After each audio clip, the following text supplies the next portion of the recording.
श्री शिवलेला अमृत अध्याय 10. शारदेची कथा. श्री गणेशाय नमा. सूत म्हणाले, श्रोते हो, अनर्थ देशात देवव्रत नावाचा एक वेदज्ञ ब्राह्मण राहत असे. शारदा ही त्याची कन्या. ती सुशील आणि सुंदर होती. ती 12 वर्षाची असताना वरथाने पद्मनाभ नामक विद्वान ब्राह्मणाशी तिचा विवाह लावून दिला.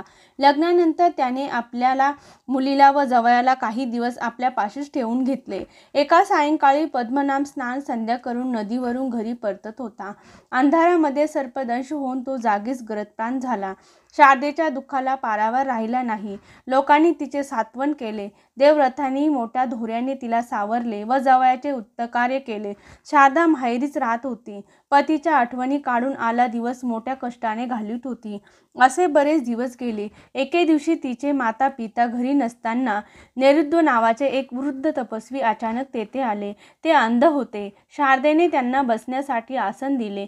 त्यांचे उत्तम आदरातिथ्य केले. त्यामुळे प्रसन्न झालेल्या निरुद्धवांनी तिला तुझे सौभाग्य वाढून तुला विद्वान पुत्र होईल असा आशीर्वाद दिला. शारदा खेदाने हसली. तिच्या डोळ्यात पाणी आले. तिचा हुक्का ऐकून निरुद्ध म्हणाले, बाळ, रडतेस कशाला? ती म्हणाली, मुनिवर्य, मी विधवा आहे. मग आपला आशीर्वाद खरा कसा होणार? ऋषी म्हणाले, माझ्या वचनांना कधीही कमीपणा येणार नाही. तपश्चर्ये सामर्थ्य फार मोठे असते. तेवढ्या शारदेची माता पिता व बंधू घरी परतले. शारदेने त्यांना जे घडले ते सांगितले. तेव्हा त्यांच्याही मनात शंका आली, पण निरुद्धवांनी त्यांचे समाधान केले. त्या ऋषीने देवव्रताकडे मुक्काम केला. शारदेला ओम नमः शिवाय या मंत्राचा नित्य जप करण्यास सांगितला. तिच्याकडून उमामहेश्वराचे व्रत विधीपूर्वक करून घेतले. वर्षभर व्रताचे रंग भडल्यावर त्याचे उद्यापन केले. त्यावेळी आकाशराशे दाम्पत्यांची पूजा करून त्यांना भोजन, वशलांकर व दक्षिणा दिली. त्या दिनी मध्यरात्रीच निरुद्ध आणि शारदा उमामहेश्वराचे चिंतन करीत होते. तोच भगवती भवानी तेथे प्रकट झाली. तिच्या कृपेने निरुद्धवांना दृष्टी आली. तिच्या दर्शनाने त्या दोघांना परमानंद झाला.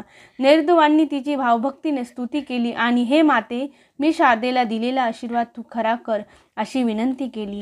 देवीने निरुद्धवांना शारदेचे पूर्वव्रत सांगितलं. मुनिवर्य, पूर्वजन्मी ही शारदा एका विप्राची पत्नी होती. तिचे नाव भामिनी. तिने नवऱ्याला आपल्यास अधीन करून ठेवले होते, म्हणून त्याचे पहिल्या बायकोकडे दुर्लक्ष झाले. तिने तिला तू उधवा होशील असा शाप दिला.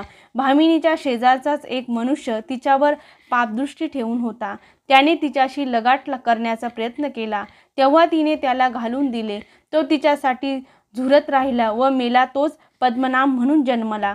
त्याने हिच्याशी लग्न केले. पूर्वजन्मी परस्त्रीवर डोळा ठेवला म्हणून या जन्मी तो सर्पदंशाने मेला.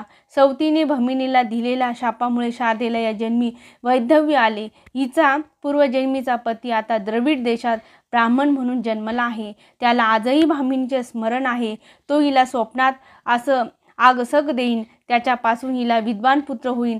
तो शारदा नंदन म्हणून विख्यात होईल. बोलणे पूर्ण होताच भवानी अंतर्धान पावली. देवीच्या आशीर्वादाने शारदेचा द्रविड देशातील पती तिला स्वप्नामध्ये भोगदान देऊ लागला. त्यामुळे ती गर्भवती झाली. लोक तिची निंदा करू लागले. व्याभिचाराचा आरोप करून तिला छळू लागले. तेव्हा आकाशवाणी झाली, शारदा निर्दोष आहे. जे तिचा निंदा करतील त्याची जीभ चिरली जाऊन तीत किडे पडतील. असे दुर्जनांनी ते ऐकले नाही.